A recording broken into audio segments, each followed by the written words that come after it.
Nah, dari sini kita juga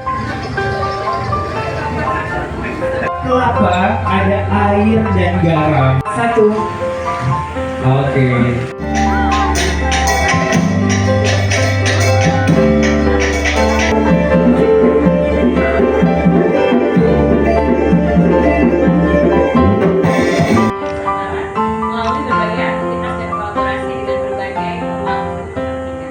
Sebagai pusat produksi dan distribusi barang dan jasa ke wilayah Indonesia. Menggunakan kedelai hitam yang juga tidak biasa, yaitu ada gula, ada kelapa, ada air dan juga garam. Dan pastinya Bango selalu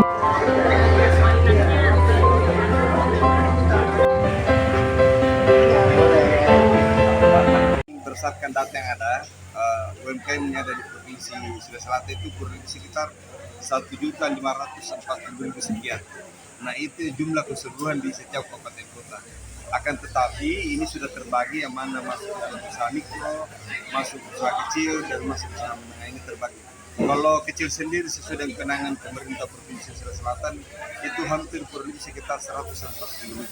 Dan harapan kami insya Allah dengan hadirnya Unilever melalui festival jajanan bau ini, UMKM di Provinsi Sulawesi Selatan bisa mengambil bahagian dan terlibat secara langsung. Sengaja kita selalu memakai bahan-bahan yang terbaik dan selalu hanya 4 bahan yang alami. Dan kedelai hitam Malika itu memang kedelai hitam yang proteinnya tinggi. Ini